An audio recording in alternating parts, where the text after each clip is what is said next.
Eh bien, nous voici de retour sur le plateau du GLPP avec Ludo. Vous avez parlé de Ludo. Pas trop déçu, Thelma? Physiquement, il est pas mal, non? Bah alors, Thelma? J'ai pas de commentaire. D'accord, pas de commentaire. Bon, tu es prêt, Ludo? Ah, le jingle. Bien sûr. Tu n'arrives jamais sans ton jingle, Ludo. Évidemment. Jingle, Ludo. Franchement.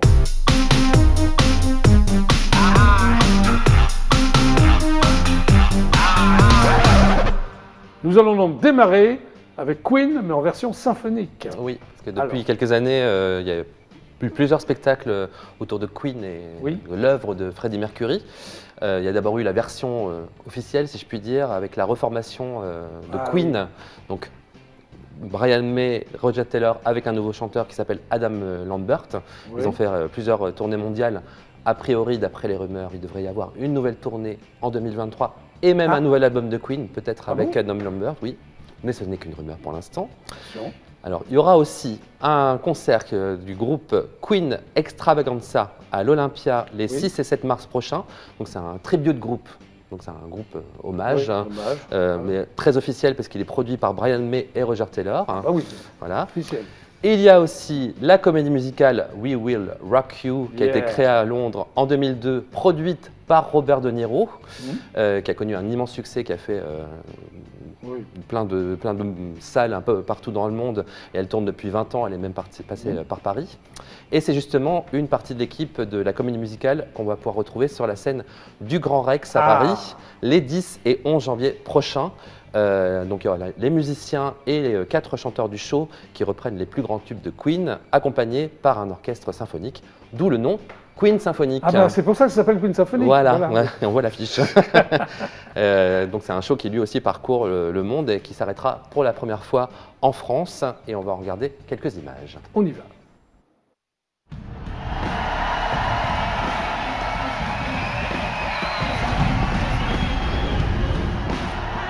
Il y a une bonne dynamique, du gros son. Ça déchire, on s'en revoit.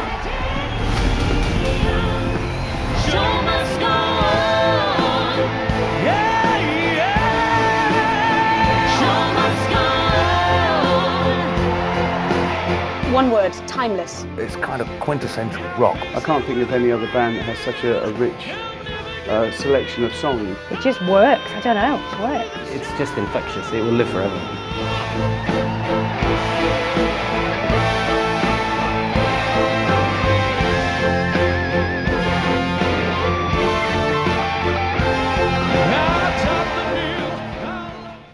Bien, ça a l'air très bien.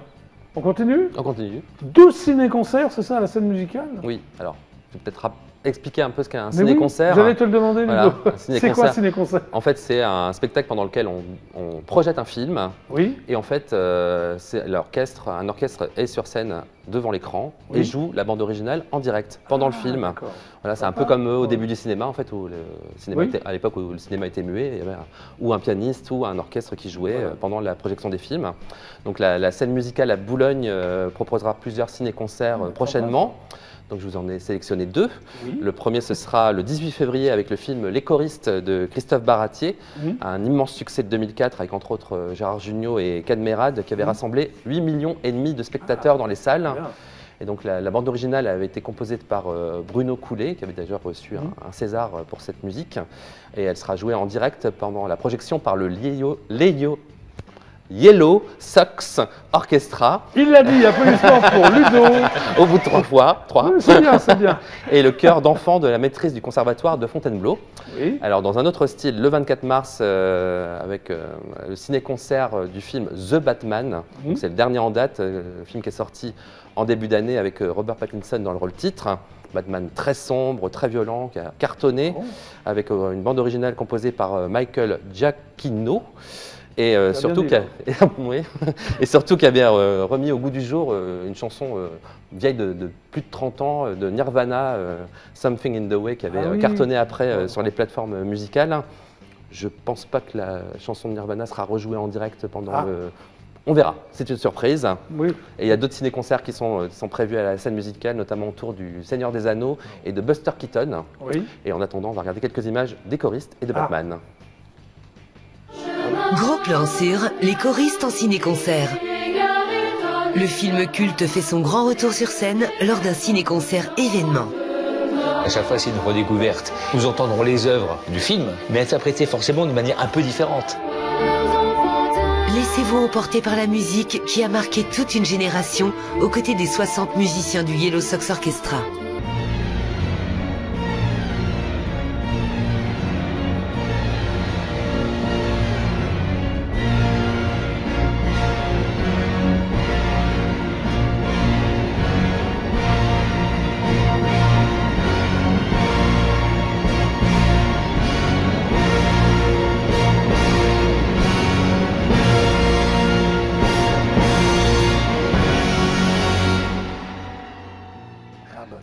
C'est bien, bravo.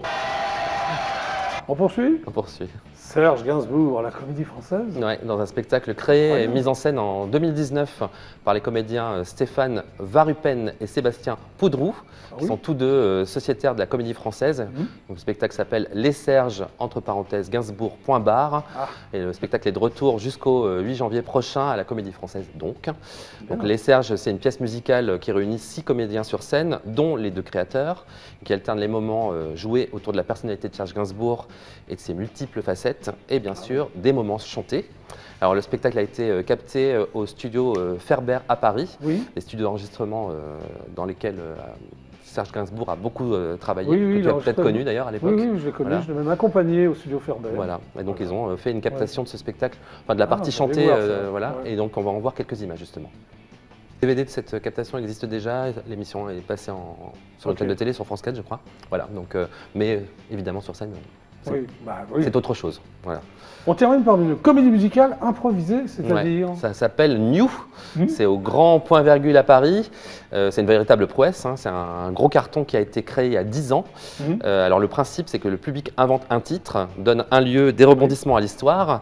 Les comédiens-chanteurs créent les mélodies, les paroles et les personnages à partir de ces éléments donnés par le public. Les chansons et la musique du spectacle sont jouées en direct et inventé en direct. Un illustrateur projette des images et décors sur fond de scène et le tout est orchestré par un maître de cérémonie qui fait le lien entre la scène et le public. Donc c'est hyper inventif, c'est souvent très drôle et surtout on peut y aller plusieurs fois. C'est le principe des spectacles improvisés. C'est jamais la même chose tous les soirs. Ah bon? Voilà. C'est improvisé, c'est pour ça que c'est improvisé, c'est ça qui est bien. Voilà. Et en revanche, il ne reste plus beaucoup de jours pour voir le spectacle sur la scène du Grand Point Virgule parce que c'est jusqu'au 14 décembre. On va regarder la bande-annonce.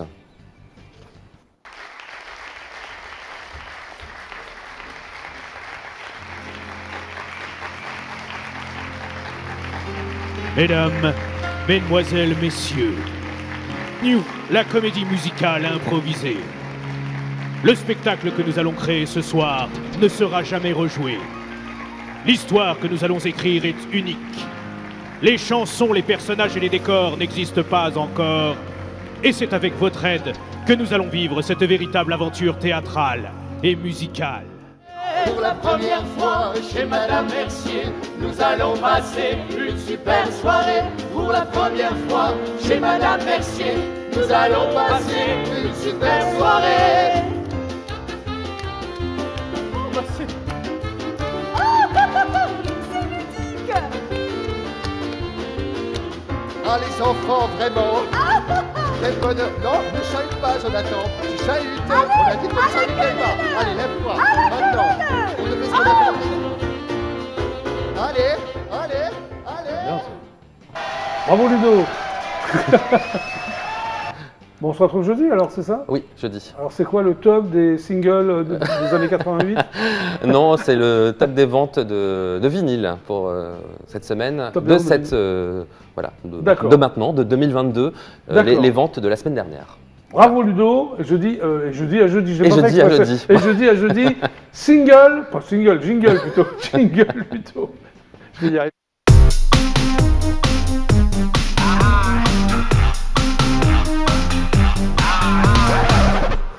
On va reprendre le GLPP avec toi, Kylian, c'est ça? Toujours. Donc t'es chanteur? Toujours. Tu sors un EP? Eh oui. Il est sorti, il va sortir ou... Il va sortir là, dans quelques jours, il sera sur toutes les plateformes et il sort en physique le 15 décembre. Très bien, voilà. Donc on va voir un peu ta vie, qui est quand même atypique, surtout le début, non? Oui, toujours. Tu es donc au Liban, bon ça c'est normal. Oui, jusqu'à là. Pendant la guerre, bon ça c'est un peu... Oui, c'est moins, c'est moins courant. Donc tu es né au Liban pendant la guerre, mais tu es surtout retrouvé par une religieuse dans un sac poubelle, déposé dans une ruelle de Beyrouth et tu avais 3 semaines. Ouais, c'est ça, 3 semaines, 1 mois à peu près. Tu t'en souviens donc absolument pas? Absolument pas. Mais comment tu sais que c'est une religieuse? Ah bah parce que il y a des lettres, il y a un tas de choses, je connais toute mon histoire en fait. Oui, c'est un truc de fou ça quand même. Tu as cherché à revoir tes vrais parents ou pas du tout? Non, pas du tout. J'en ai jamais eu le besoin. Donc, ni l'envie. Non, ni l'envie. Ni l'envie. Exactement. Remarque, bon.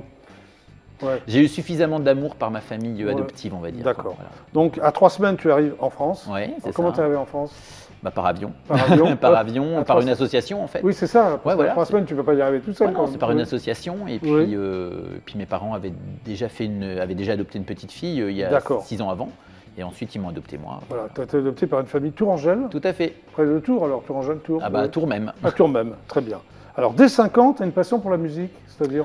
Ouais, je chantais. En fait, on me mettait sur la table, fête de famille. 5 ans, tu chantais des petits trucs, je chantais très très juste et très aigu. Et j'avais vraiment comme une voix de petite fille. Ouais. Ah oui, tu l'avais pas mu encore. À 5 ans, non. Mais tu as mu là, non? Non, toujours pas, Jackie. Bah non, enfin voyons. Tu es repéré à 7 ans grâce à ton étendue vocale. Ouais, c'est-à-dire que c'est ça. Tu avais une voix très élevée, c'est ça? C'est ça, tout à fait. Ok.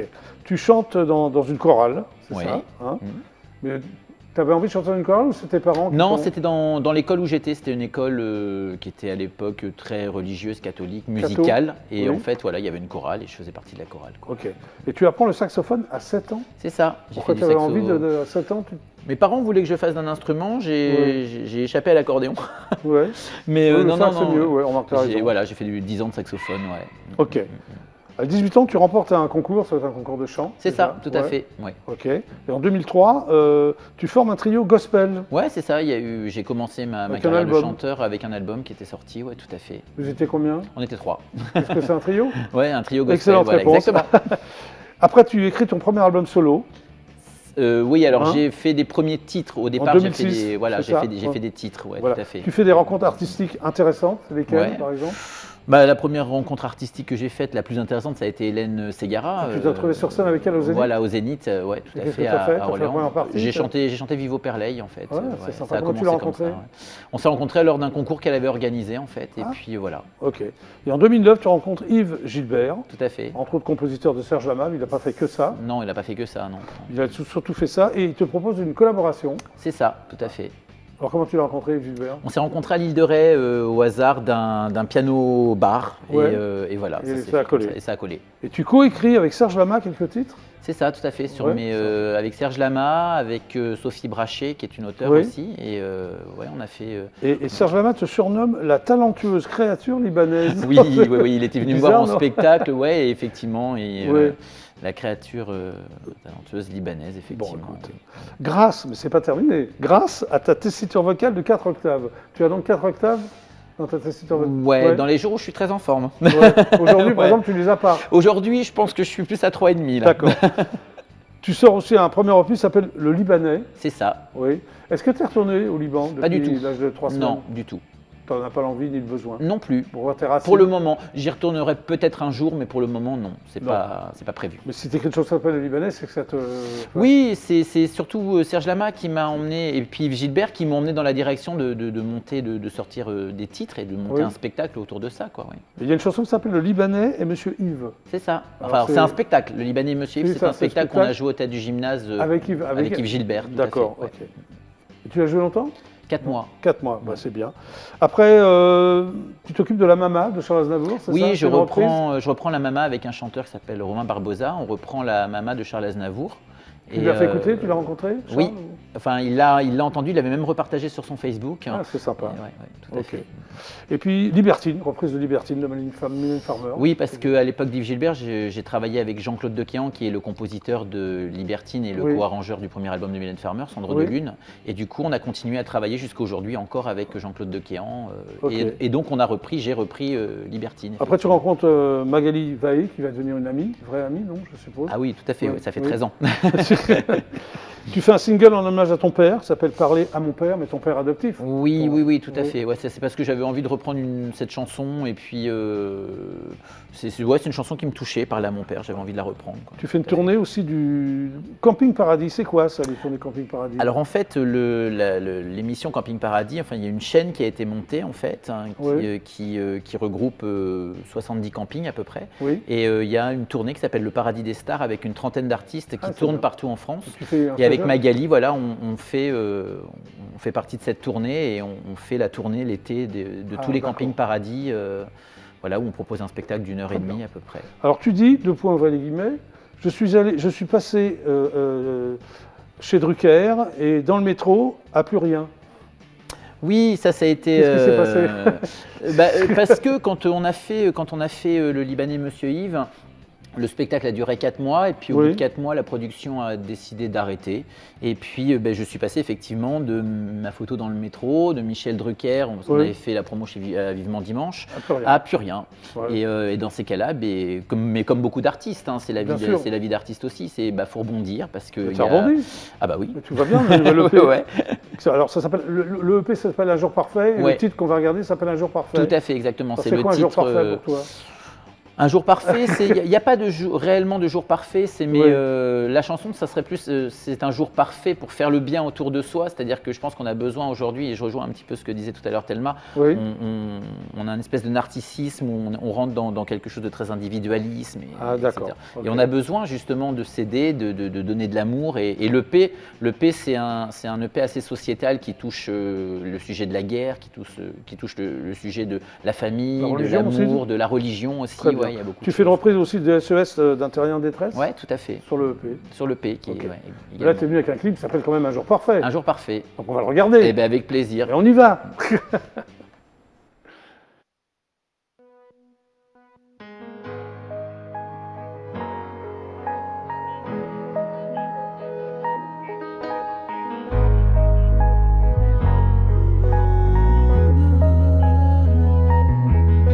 C'est un jour dessous les ponts, l'eau passe, hélas. C'est un jour perdu sans preuve de ton amour, hélas.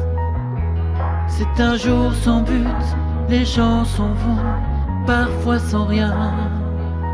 C'est un jour lointain. C'est un jour parfait pour faire le bien autour de soi.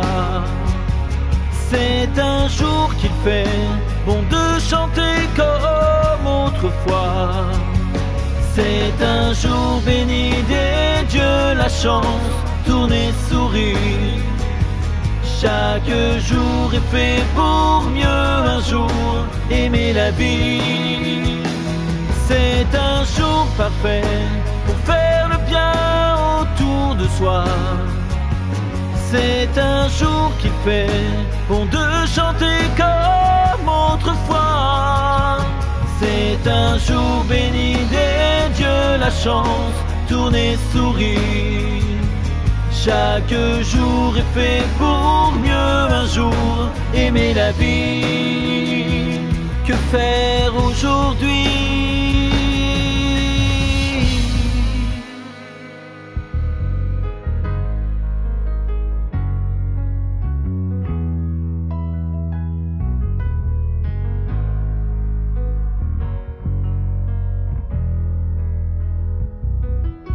C'est un jour meilleur, au pire qu'hier, pour en finir. C'est un jour, une heure qui pleure et perd ses souvenirs. C'est un jour de cœur en grève qui rive au lendemain. C'est un jour lointain. C'est un jour parfait pour faire le bien autour de soi.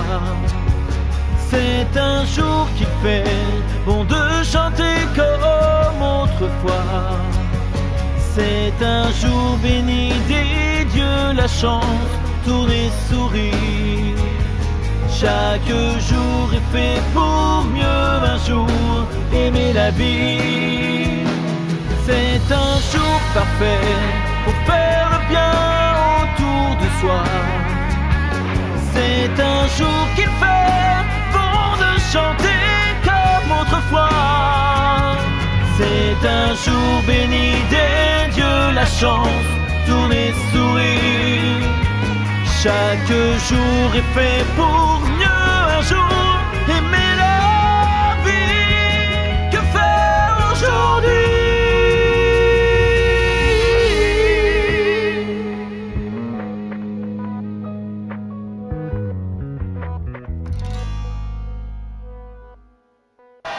Tia, d'un jour parfait, bravo. Merci.